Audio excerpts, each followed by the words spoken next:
Aku masih ingat hari-hari itu, saat segalanya terasa begitu normal.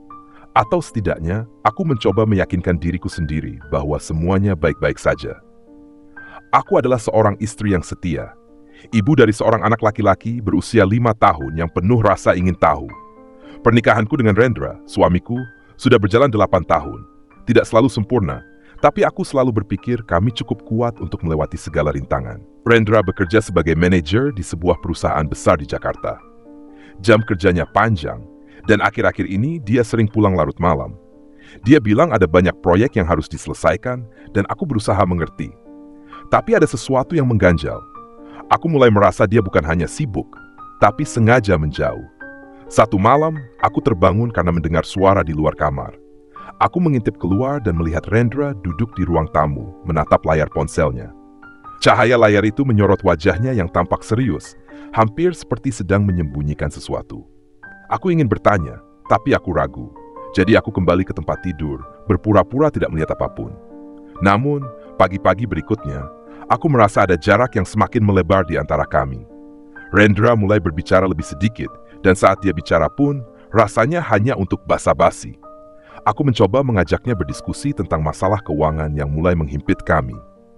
Tagihan rumah makin menumpuk, dan tabungan kami terasa semakin tipis. Tapi dia hanya berkata, aku akan urus semuanya. Kamu gak usah khawatir.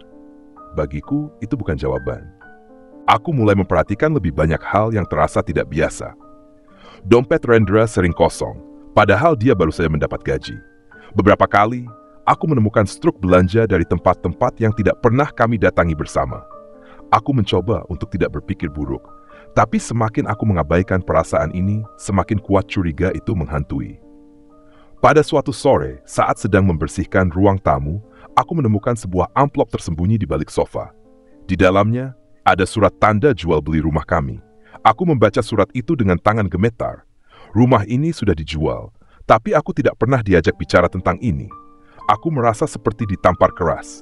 Saat Rendra pulang malam itu, aku berusaha menahan amarah. Aku nemuin ini, kataku sambil meletakkan surat itu di meja makan. Dia hanya memandang surat itu sebentar, lalu berkata santai, aku butuh uang untuk investasi. Kita bisa cari tempat tinggal lain nanti. Aku tidak percaya. Kamu gak pikirin aku, anak kita? Rumah ini tempat kita tinggal, tempat Fadil tumbuh. Tapi dia hanya mengangkat bahu dan berkata, semua ini buat masa depan kita juga. Percaya sama aku. Percaya? Kata itu terasa seperti ejekan. Malam itu aku tidak bisa tidur. Aku mengambil ponsel Rendra yang dia tinggal di meja ruang tamu. Aku tahu ini salah, tapi aku butuh jawaban. Aku membuka aplikasi pesan, dan di sanalah aku melihatnya. Sebuah percakapan dengan nama seorang wanita yang tidak aku kenal. Pesan-pesan mereka penuh dengan tawa, janji-janji, dan bahkan foto-foto mereka bersama. Darahku mendidih. Tapi bersamaan dengan itu, hatiku seperti hancur berkeping-keping. Hari berikutnya, aku memutuskan untuk mengikuti Rendra. Aku pura-pura menerima alasannya saat dia berkata akan lembur lagi malam itu. Tapi saat dia keluar rumah, aku membuntutinya. Tubuhku gemetar sepanjang perjalanan, tapi aku tahu aku harus tahu kebenaran. Rendra tidak pergi ke kantor. Dia berhenti di sebuah kafe mewah di pusat kota. Dari dalam mobilku, aku melihatnya masuk dan bertemu dengan seorang wanita yang tampak jauh lebih muda. Mereka duduk berhadapan, tertawa, dan berbicara dengan santai. Aku merasa seperti tidak bisa bernapas. Dunia di sekitarku mendadak menjadi sunyi. Setelah itu, aku tidak bisa lagi menahan diriku. Aku masuk ke kafe, langsung mendekati mereka. Wajah Rendra berubah pucat saat melihatku berdiri di depan meja mereka. Wanita itu tampak bingung, tapi tidak mengatakan apa-apa. Apa ini? Tanyaku dengan suara rendah tapi tegas. Rendra mencoba bangkit, tapi aku mengangkat tanganku, menghentikannya. Jelaskan sekarang, kataku lagi. Dia tidak menjawab. Wanita itu hanya menunduk, memainkan ujung rambutnya dengan gugup. Aku tidak butuh jawaban. Semuanya sudah jelas. Aku berjalan keluar kafe dengan air mata mengalir di wajahku, tapi aku tidak peduli siapa yang melihat. Saat aku kembali ke rumah, aku menemukan lebih banyak bukti yang menyakitkan. Buku tabungan kami hampir kosong. Tidak hanya itu, aku menemukan bukti bahwa dia telah meminjam uang dari beberapa orang dengan jaminan aset keluarga, termasuk kendaraan kami. Aku tidak tahu seberapa dalam dia terlibat, tapi jelas bahwa hidup kami sedang diambang kehancuran. Aku merasa tidak punya pilihan selain menghadapi Rendra lagi. Ketika dia pulang, aku langsung menunjukkan semua bukti yang kutemukan. Surat jual beli rumah, buku tabungan yang kosong, dan pesan-pesan di ponselnya. Aku nggak bisa percaya kamu lagi, Rendra. Semua ini, kamu sudah menghancurkan keluarga kita, kataku dengan suara bergetar. Awalnya dia membantah, mencoba menyalahkanku karena mengintip kehidupannya. Tapi akhirnya, di tengah teriakan dan argumen kami yang semakin memanas, dia mengakui semuanya. Perselingkuhan itu, keputusan bodoh menjual rumah, dan bahkan hutang yang menumpuk. Aku cuma ingin kita hidup lebih baik. Aku kira ini akan membantu, katanya dengan nada putus asa. Apa maksudmu? Hidup lebih baik? Kamu menjual rumah kita untuk bersenang-senang dengan dia? Suaraku pecah, tapi aku tidak peduli lagi. Saat itu, aku merasa seperti dikhianati oleh orang yang paling kupercaya. Tidak hanya sebagai suami, tapi sebagai partner hidup yang seharusnya berbagi segalanya denganku. Namun, yang lebih mengejutkan adalah pengakuannya tentang bisnis yang dia jalankan bersama wanita itu.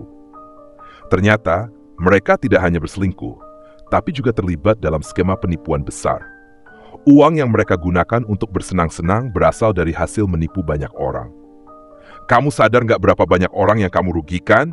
Tanyaku, hampir tidak percaya apa yang kudengar. Aku nggak punya pilihan lain, dia menjawab lirih. Tidak punya pilihan? Itu alasan yang paling lemah yang pernah kudengar.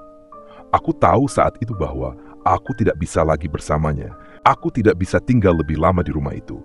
Setelah malam yang penuh dengan perdebatan dan kebohongan yang terungkap, aku membawa Fadil, anakku, ke rumah orang tuaku. Mereka terkejut melihatku datang tengah malam dengan wajah kusut dan mata sembab. Tapi aku tidak punya kekuatan untuk menjelaskan semuanya saat itu. Hari-hari berikutnya terasa seperti mimpi buruk. Aku mulai mengurus perceraian. Meski berat, aku tahu itu adalah jalan terbaik. Setiap kali aku memandang Fadil, aku merasa harus melakukan ini demi masa depan kami. Meski aku sendiri masih dihantui rasa sakit dan penghinaan.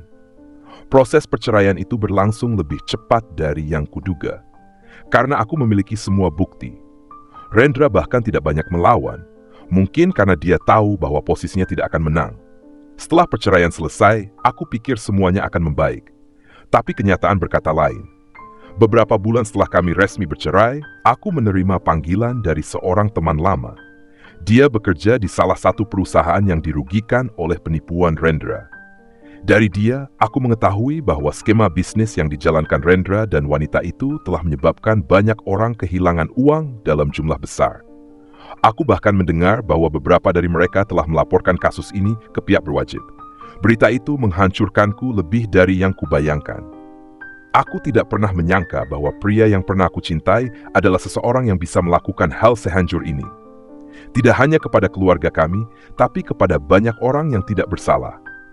Dan yang lebih mengejutkan, aku menemukan bahwa wanita yang menjadi selingkuhannya ternyata adalah otak dari seluruh skema penipuan itu. Dia hanya menggunakan Rendra sebagai payon dalam rencananya. Dalam waktu singkat, polisi mulai memburu mereka berdua. Aku tidak tahu di mana mereka sekarang, dan aku tidak peduli. Yang ku tahu adalah aku dan Fadil harus memulai hidup baru, jauh dari bayang-bayang pengkhianatan ini.